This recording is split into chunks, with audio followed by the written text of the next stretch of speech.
Hello la team, j'espère que vous allez bien. Ça n'arrête pas du tout. Il y a un détail que j'ai oublié de vous dire, c'est que je suis en train de déménager, de changer de ville. Donc du coup, j'ai énormément de choses à faire et puis en plus, je me mets sous contrat avec d'autres entreprises pour faire rentrer des deniers. C'est très important. Donc du coup, voilà, je suis hyper occupée. Mais bon, voilà, je fais la vidéo, je vous l'envoie. J'ai un rendez-vous dans 20 minutes. Je vais essayer d'enregistrer déjà la présentation. Et puis, ce que j'ai préparé aussi pour vous, pour les premiers cours, je pense que ça va vous servir. Donc, je vais commencer par présenter VA, la marque, et bah, la personne, parce que la personne, bon, bah voilà, j'ai eu 49 ans, je suis mariée, j'ai deux enfants de 20 et 18 ans qui sont à l'université, tous les deux. L'aîné est en master de gestion du patrimoine. Donc elle est en quatrième année d'université et le cadet qui a 18 ans est en première année de mathématiques appliquées et informatique de gestion. Donc voilà, ce sont plus des bébés. Donc j'ai créé VA, la marque VA, parce que Virginie Haïti, en fait c'est mon nom de jeune fille, Haïti Ngono, que j'ai décidé d'utiliser, oula, que rien ne tombe, que j'ai décidé d'utiliser comme marque. Euh, Ça me permet de préserver le nom de mon époux et donc du coup celui de mes enfants. Parce que bon, les gens aiment bien aller fouiner dans la vie des autres.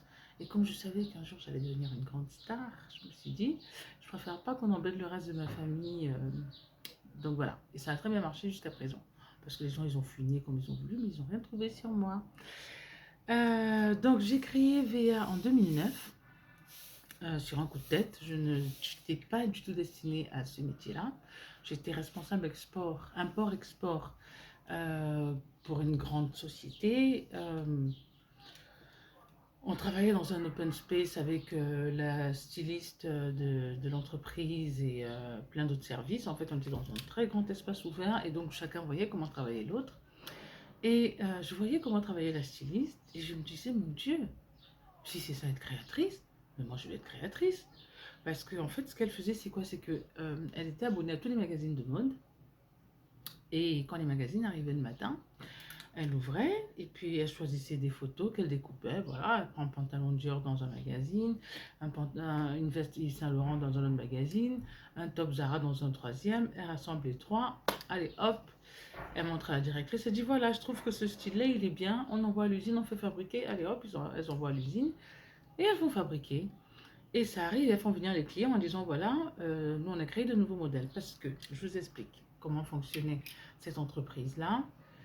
Euh, Ça s'appelle un bureau de style, en fait. C'est que l'entreprise fabrique plein de modèles et ensuite elle appelle toutes les marques qui acceptent de venir et on leur propose ces modèles. Quand une marque en choisit un, et ben on met de côté, on ne le vend plus à personne et on fabrique pour cette marque-là. Donc on faisait ça. Et ce qui est drôle, c'est qu'elle rappelait les marques dont elle copiait les modèles. Parce que bon, bien entendu, elle faisait une petite modification, elle faisait faire une petite modification à l'usine et tout. Et donc voilà quoi. Et en fait, moi, ça m'a choqué. Je me suis dit, c'est pas de la création, c'est de la customisation. C'est aussi de la création, hein. Aujourd'hui, avec le recul, c'est de la création. Mais moi, à l'époque, je ne voyais pas comme ça. Pour moi, une créatrice ou une designer, ou voilà, c'est quelqu'un qui utilise son imagination, qui reçoit une inspiration, qui la matérialise. Donc, du coup, j'ai quitté cette entreprise du jour au lendemain en me disant, bah, je vais créer la mienne. Et l'idée de base de VA, c'était pas de créer des vêtements, c'était de créer une plateforme et un marché pour mettre en valeur les créateurs afro-descendants. C'est très important.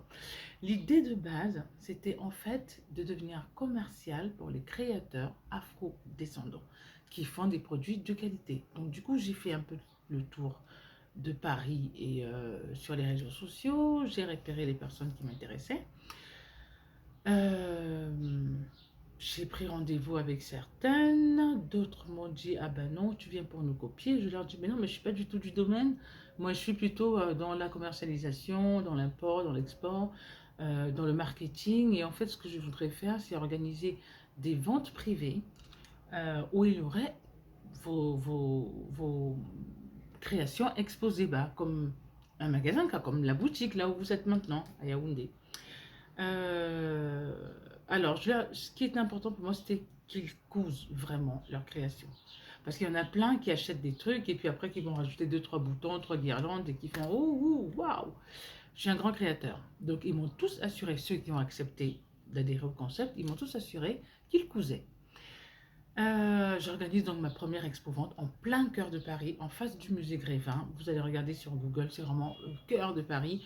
Et c'est vraiment très chic, très touristique, très... voilà, c'est pas Château Rouge, quoi. C'est pas un truc pour les étrangers. Enfin, si, c'est un endroit à étrangers, mais touristes. Voilà, les gens qui viennent, qui ont des pépettes, qui viennent dépenser à Paris, parce que Paris est la capitale de la mode. J'ai donc pris un local, j'ai loué comment ça s'appelle? Une galerie, une galerie d'art qui avait des tableaux au mur et tout, donc ça faisait vraiment très très joli, très chic. Et j'ai exposé. Et qu'est-ce qui s'est passé? Ce qui devait arriver, c'est que les clientes, parce que les créateurs, ils font tout leur prototype en taille 32, 34, maximum 36, pour que ça puisse défiler. Parce que pour les défiler, on prend des cure-dents qui ont des cheveux, on les appelle des mannequins. Donc, tous les vêtements étaient en taille microscopique. Et du coup, les clientes, bah, celles qui ont l'argent, comme au Cameroun, elles ne font pas taille 32, 34. Elles font taille 44, 46. Bon, on va dire à partir de 40 en montant, pas en descendant. Il y en a très très peu. Donc du coup, elles voyaient des modèles qui leur plaisaient et elles commandaient. Moi, je prenais leurs mesures parce que j'avais appris à faire ça quand même. Je prenais leurs mesures, j'appelais les créateurs et je leur disais, ben voilà, j'ai des commandes pour toi.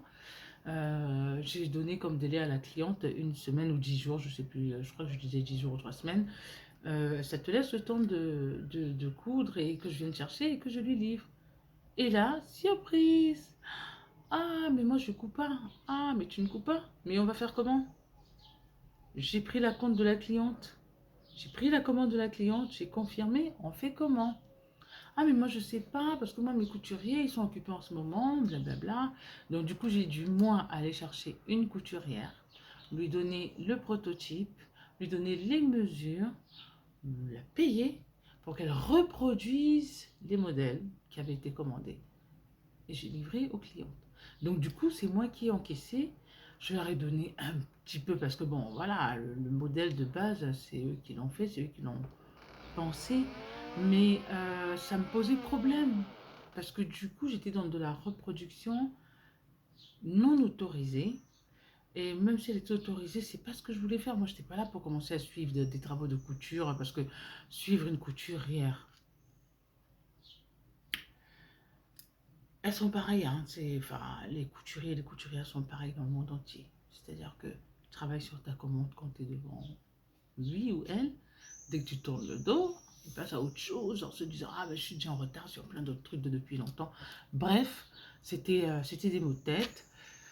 Et du coup aussi les créateurs en question ils commençaient à blablabla, oui t'as pris plus d'argent que tu m'en as donné. Je dis bah c'est moi qui fais tout le boulot, c'est moi qui ai acheté le tissu, c'est moi qui paye la couturière, c'est moi qui paye mon essence aller-retour pour aller vérifier le travail, c'est moi qui fais la route pour aller livrer la cliente, c'est moi qui paye la location de la galerie d'art, c'est moi qui fais la promotion. J'avais même fait venir des journalistes, j'avais fait venir Miss Cameroun France et Miss Afrique France pour l'ouverture du truc et tout ça.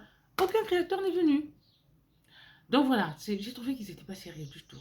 Et je me suis dit, c'est parce que ça ne m'intéresse pas de travailler comme ça. S'ils peuvent pas être sérieux, c'est pas grave. Vous savez quoi, j'ai beaucoup d'imagination. Je vais créer mes propres modèles. Et donc, hop, j'ai commencé à dessiner. J'en ai dessiné 40. Je suis allée voir chez les couturiers parce qu'au départ, je ne faisais que du cuir. Je suis allée voir les comment on les appelle? Les monteurs de cuir, pour dire ceux qui les cousent, quoi. Ils m'ont demandé 700 € par prototype. C'est-à-dire que je veux une veste comme ça, mais en cuir. Le monsieur me prend 700 €. Je me suis dit, ça me semble énorme quand même. Je vais acheter une machine et puis je vais essayer de me débrouiller. Et en fait, j'ai trouvé, j'ai eu une chance immense de racheter un atelier de création, enfin un atelier de grands créateurs, de grands designers, complet, qui faisait 3000 mètres carrés, qui était plein du sol au plafond. Pour pas grand-chose, pour une poignée de pain, franchement. Donc du coup, j'ai tout récupéré, j'ai revendu une partie parce que je savais même pas à quoi ça servait. J'avais plein de trucs, je savais pas à quoi ça servait. Et jusqu'aujourd'hui, j'ai des trucs, je sais pas à quoi ça sert. Et ça fait, bah, c'est depuis 2009, quoi. Parce que c'est en 2009, quand j'ai lancé le projet, quelques mois après, j'ai pu racheter l'atelier. Donc j'ai appris à coudre en autodidacte, en regardant sur YouTube des tutos et tout ça. Je me suis inscrite au cours de design et de prototypisme dans le cuir et la fourrure. J'ai eu mon BTS, donc je le faisais en parallèle. Donc du coup, j'ai, en plus de mon master, parce que j'ai un master 2 en gestion d'entreprise, commerce international et marketing, en plus de ça, donc j'ai mon BTS en design, prototypisme et... alors, design de mode et prototypisme, c'est ça en fait. J'ai d'autres diplômes à côté, hein. J'ai des bac+2 en allemand, en italien, en roumain, en néerlandais. J'ai mon TOEFL en anglais. Voilà. Donc à côté de ce que je fais comme travail, je suis interprète à la Cour d'appel de Paris, qui correspond à la Cour suprême à Yaoundé. Non, ça c'est la Cour de cassation. Enfin, le dernier niveau avant la Cour suprême. Je suis interprète là-bas, à mes heures perdues. Enfin, j'étais, parce que je n'ai plus le temps. Je crois que la dernière fois que je l'ai fait, c'est il y a peut-être 3 ans. Je n'ai plus le temps. Je suis tout le temps entre deux avions, entre deux ventes privées et qu'on sort, entre deux lancements de collection, entre deux créations de collection, plus les enfants. Voilà, c'est pas évident. Bon, ça c'est pour la petite histoire. Donc VA a été créé en 2009. En 2013, j'ai créé un événement à Yaoundé qui s'appelle les VADs. Je l'ai fait une fois, j'avais l'intention d'en refaire. Euh, mais voilà, il se sont passées plein d'autres choses entre temps, mais c'est pas grave, je referai. Je referai les VADs. Et en fait, c'était exactement le concept pour lequel j'ai lancé VA. C'était la mise en valeur des créateurs afrodescendants qui font des choses intéressantes. Donc ça s'est passé à Yaoundé, au Centre culturel français, à l'immeuble, je ne sais plus comment ça s'appelle, il y a un immeuble en verre à Messa. C'est passé à la télé et tout ça. Et c'était très bien, ça a duré une semaine. Donc pendant 3 semaines, on a fait des expos, des défilés et tout ça. Non, c'est pas pendant 3 semaines, oh là là. En fait, je suis déjà en train d'angoisser parce que mon rendez-vous approche. Donc, je finis la présentation, j'y vais et puis je vous envoie le reste sur YouTube. Euh, Qu'est-ce que je disais? L'événement a duré une semaine. Pendant 5 jours, c'était expo-vente et c'était euh, sensibilisation des commerçants du centre-ville. C'est-à-dire que j'ai constitué une équipe et en fait, on a fait le tour du centre-ville, on a fait un book avec, qui présentait tous les créateurs qui étaient présents sur l'événement, donc qui étaient en expo-vente et en défilé. Et avec ce book-là, on a fait le tour de tous les magasins du centre-ville pour voir les propriétaires des magasins et leur expliquer que en fait, on préférait qu'ils proposent un stand, soit en dépôt-vente, soit qu'ils passent carrément leur commande au créateur. Donc ça veut dire qu'il fallait qu'ils viennent à notre événement, voir un petit peu ce qu'on fait, choisir les créateurs avec qui ils veulent travailler. Comme ça fait que au lieu de tout importer de Chine, bah, qu'ils travaillent aussi avec des locaux qui produisent localement. Donc, il y a beaucoup de propriétaires de magasins qui ont dit que l'idée était bonne, que ça se voyait que je vivais pas là. Parce que ça veut dire que je ne sais pas que les Camerounais ne sont pas sérieux et que si jamais ils signent des contrats avec eux, ils les respecteraient jamais. Donc, ils préfèrent importer. Il y a quand même quelques propriétaires de magasins qui sont venus. Enfin, il y en a plein qui sont venus, qui ont regardé, qui ont fait des achats pour eux. mais qui m'ont dit qu'ils ne prendraient pas le risque. Il y en a un ou deux qui a dit qu'ils prenaient le risque. Après, comment ça s'est terminé, moi, je ne sais pas, parce que euh, bon, le créateur, une fois qu'il a encaissé son argent là-bas, il s'est dit que c'était pas la peine de se remettre en contact avec moi, que peut-être j'allais lui demander une commission, j'en sais rien. Bon, c'est pas grave. Bref, toujours est-il que, effectivement, en ce qui concerne le sérieux des créateurs, je l'ai expérimenté par moi-même, puisque à la boutique, j'ai eu plusieurs créateurs que j'ai exposés, et quand il était question qu'ils réalisent des commandes pour les clients, je vous ai raconté la dernière fois, c'était rock'n'roll. J'avais droit à des mon père est mort, ma mère est malade. Oh là là, j'allais au village ce week-end, le bus a fait l'accident, donc voilà. Bref, j'étais obligée de rembourser au client. Ça me faisait passer, moi, pour quelqu'un qui n'est pas sérieux. J'expliquais aux clients, hein, heureusement, que je leur disais, bah, écoutez, en fait, ça, c'est pas moi qui le fais, c'est tel ou c'est tel. Je prends la commande, la personne va réaliser, dès que c'est prêt, je vous appelle et je vous livre. Et les clients me disaient, vous êtes bien courageux, parce que les Camerounais ne sont pas sérieux. Donc, quand je les appelais pour leur rembourser, ils me disaient, ah, vous avez prévenu. Mais bon, en attendant, moi, je préparais déjà quelque chose dans la boutique en contrepartie pour pallier aux produits qu'ils n'avaient pas pu recevoir. Donc, ça a eu lieu en 2013. Donc, très peu de temps après la création de l'entreprise. En 2015, j'ai ouvert ma première boutique à Paris. En 2017, j'ai ouvert la première boutique à Yaoundé. Euh, Étant donné que j'étais régulièrement à Yaoundé, bah du coup, celle de Paris, j'ai préféré fermer parce que ici, ça coûte quand même vachement plus cher qu'à Yaoundé. Entre les impôts, les taxes, les machins, tout ça, et les charges, ça coûte vachement plus cher. Donc j'ai préféré fermer et laisser mon site en ligne. Je viens de désactiver mon site, en fait, je l'ai désactivé il y a à peu près 2 mois. Là, j'ai créé un nouveau site et au fur et à mesure, on va le faire alimenter et tout. Mais l'ancien site, il était très joli, mais il n'était pas très pratique pour vendre. Donc du coup, j'ai jamais vendu dessus et je payais tous les ans pour ce site, pour l'entretien et tout. J'ai préféré le fermer. Qu'est-ce que je voulais vous dire d'autre? Qu'est-ce que je voulais vous dire d'autre sur VA, les grands moments? Alors, j'ai sorti plusieurs collections, hein, bien entendu, depuis 2009. En général, je fais 2 collections par an. Voilà, une collection pour le froid et une collection pour le chaud. Je ne me prends pas la tête avec automne, hiver, printemps, été, saison de pluie, saison sèche. Ouais, je m'en fous un peu, quoi. Je fais ce que je veux. Je crée des collections qui sont un peu intemporelles et qu'on peut mettre tout le temps. Les robes de soirée, pareil. Voilà, je fais des robes de soirée selon mon inspiration. Et voilà. J'ai fait des défilés au Sénégal, à Paris, au Cameroun, au Congo.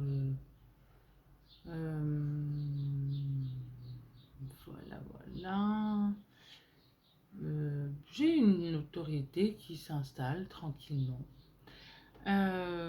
Et c'est très bien, moi ça me convient. Je n'avais pas besoin que tout de suite ça parte, que ça explose, parce que, comme je vous ai dit, j'ai 2 enfants. J'ai choisi d'en avoir 2. J'aurais pu en avoir 150, j'aurais pu ne pas en avoir du tout. J'ai choisi d'en avoir 2. Et j'ai eu la chance que ce soit une fille et un garçon. Les deux sont particuliers, ils sont surdoués.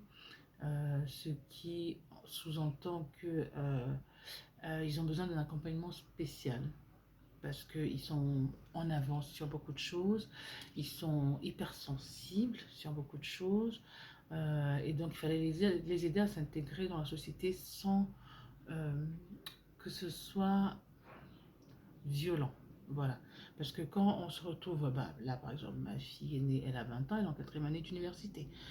Je sais qu'au Cameroun, il y a des gens à 20 ans, ils sont encore en terminale ou même en première ou même en troisième. Donc quand on se retrouve, et même ici, faut pas croire, dans sa classe, elle est la plus jeune. Donc quand on se retrouve à 20 ans en 4e année d'université, avec des gens qui en ont 23, 24, 25, 26, qui ont déjà une certaine vie d'adulte et que bah, à la maison on est encore considéré un peu comme un bébé, ça demande un accompagnement spécial pour s'adapter, pour voir les choses de façon positive, pour voilà. Donc j'avais besoin d'être près d'eux. J'avais besoin d'être là au quotidien. J'avais besoin de les coacher, j'avais besoin de les materner, j'avais besoin de les écouter, de leur parler, de les comprendre et de leur faire comprendre. Et si tout de suite j'avais eu un succès fulgurant et que j'avais commencé à me barrer toutes les 3 semaines à Milan, à Tokyo, machin, pour aller faire des défilés, ben, ou des expos-ventes, ou des, je sais pas moi, j'aurais pas eu le temps de m'occuper de mes enfants. Là, j'ai eu le temps de m'occuper de tranquillement, en même temps que j'évoluais tout doucement à mon rythme dans le métier. Voilà. Aujourd'hui, ils sont grands, ils sont majeurs, donc j'ai et le temps et l'énergie et la latitude de pouvoir m'occuper maintenant de mon entreprise. C'est pour ça que je vous ai embauché à deux en même temps, sur deux pôles complètement différents, un pôle développement marketing et un pôle gestion de la boutique. Pourquoi le pôle développement marketing? Parce que justement, maintenant, je vois grand. Maintenant, j'ai le temps, maintenant, je veux. Maintenant, je veux que ça évolue, je veux que ça grandisse et je suis prête et j'ai l'expérience. C'est ça qui est bien. C'est que depuis tout ce temps, j'ai expérimenté tellement de choses, j'ai vécu tellement de choses. Elles n'étaient pas toujours agréables. Euh, mais voilà, j'ai appris. Et aujourd'hui, je sais ce que je dois faire, je sais ce que je ne dois pas faire. Et je sais ce que je dois faire et je sais comment je peux le faire.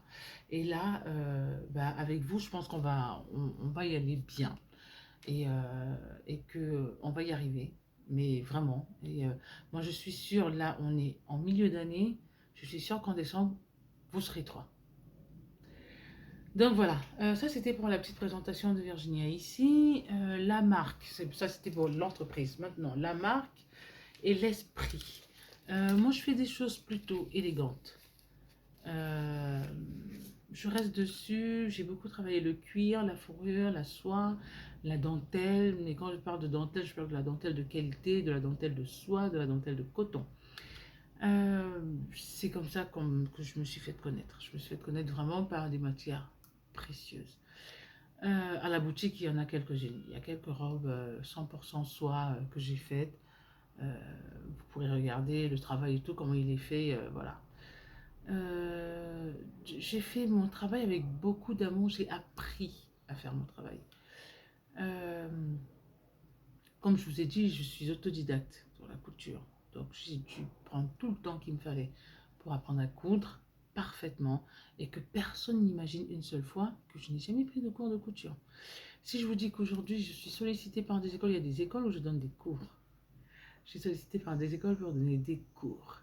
Parce que quand je fais des expos, les écoles viennent, les profs viennent, les créateurs viennent. Je fais de la sous-traitance aussi.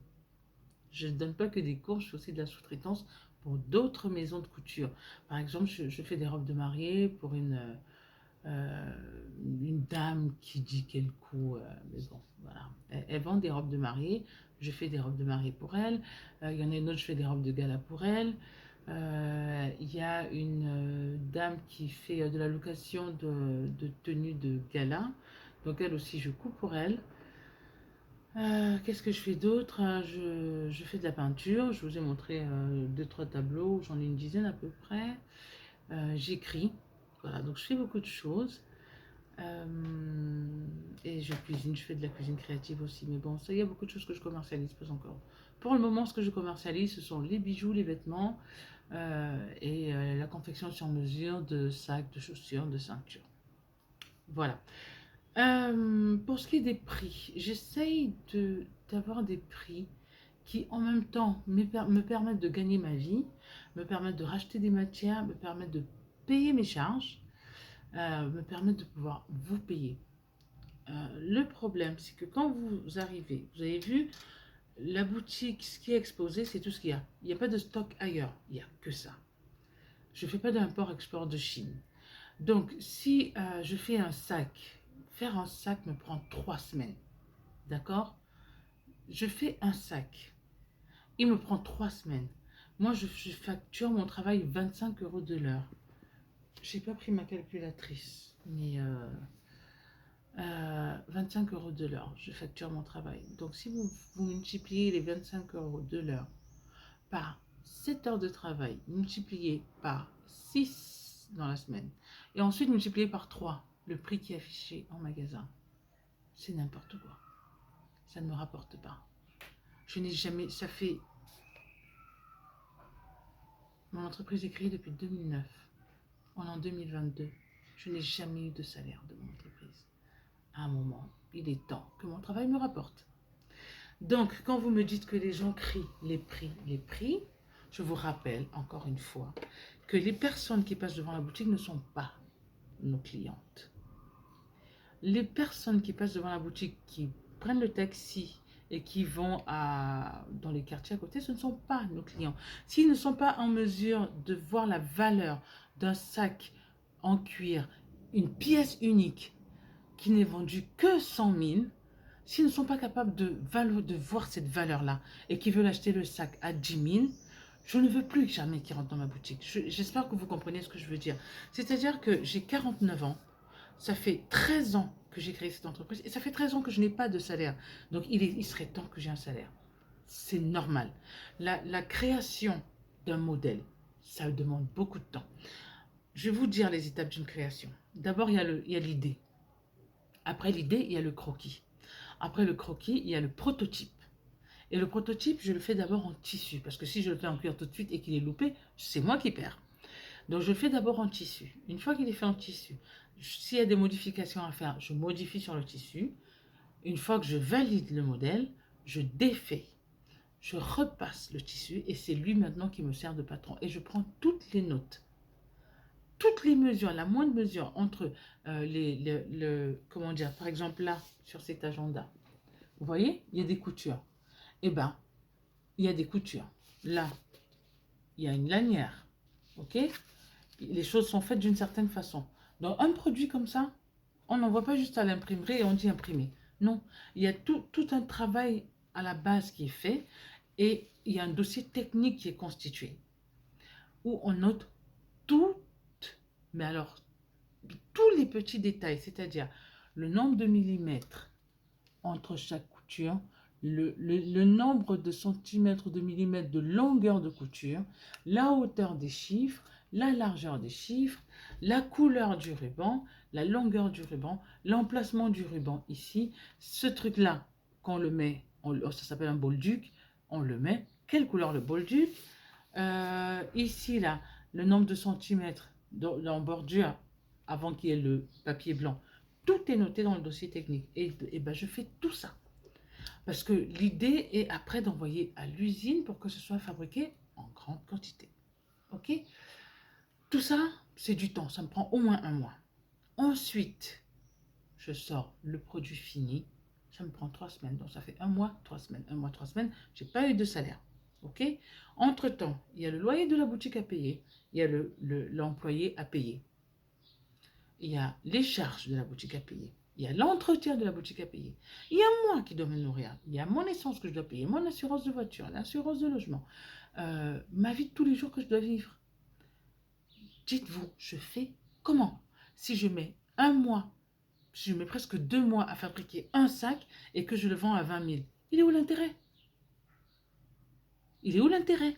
Nous, ici en Europe, on valorise la création. On valorise ce que les créateurs font. D'accord? Qui sont des produits de qualité. Mais si vous voulez me faire comprendre, et là je réagis parce que vous deux, vous avez la même réaction. Les gens ont pris les prix, les gens ont pris les prix. Si vous voulez me faire comprendre que ça n'a aucun intérêt que je vende mes créations au Cameroun, dites-moi. Je remballe toutes mes affaires, je les ramène en France. Elles vont me rapporter ici. Et j'achète du Made in China, j'envoie au Cameroun et vous vendez. Donc réfléchissez à ça et dites-moi ce qu'on fait. Parce que en fait, moi, ça me désespère que vous me disiez, parce que vous le rappelez en plus tous les jours, les gens crient, les gens crient, les gens crient. Mais oui, mais les mêmes gens qui viennent là, qui crient et que vous donnez du crédit à leurs cris, quand ils vont au centre-ville, ils achètent de la merde à 200 000, 300 000. Je vous ai dit, la petite soeur de ma mère, elle a 10 boutiques dans Yaoundé. Et je sais ce qu'elle vend. Et elle ne vend pas à moins de 300 000. Quand elle entre dans ma boutique et elle voit mes sacs en cuir, pièces uniques, à 150 000, elle me dit, mais tu ne vas pas t'en sortir. Et elle a raison, je ne vais pas m'en sortir. Donc, si vous vous mettez du côté des clients en disant, il faut faire un effort sur les prix, c'est que vous n'avez pas compris mon concept. Et dans ce cas-là, moi, je remballe mes affaires, je les renvoie en France. J'achète des chinoiseries que je vous envoie et que vous vendez. Dites-moi ce qu'on fait. Ça, c'était pour maintenant. Je vais aller à mon rendez-vous et je vous fais. J'ai préparé deux fiches, une pour chacun de vous, que je vous poste tout à l'heure. Ok? À plus tard. Bye.